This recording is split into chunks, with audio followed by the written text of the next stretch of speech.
I have a file with multiple sheets that have same structure, and in cell H1 I always have number of orders in that sheet.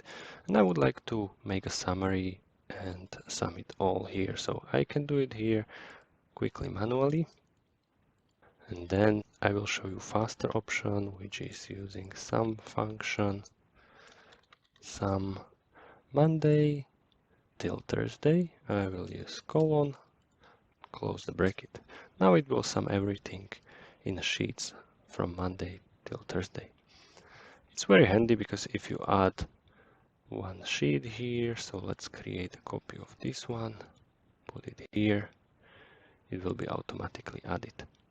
What is tricky is if you forgot to put it in between Monday and Thursday, it will not be counted. So what I suggest to do is insert a blank worksheet that can be called, for example, first,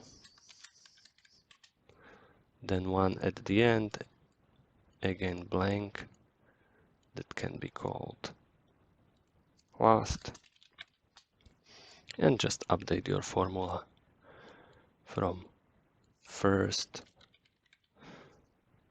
to last. Now everything between those two sheets will be summed together here. And that's it. Hope you like it.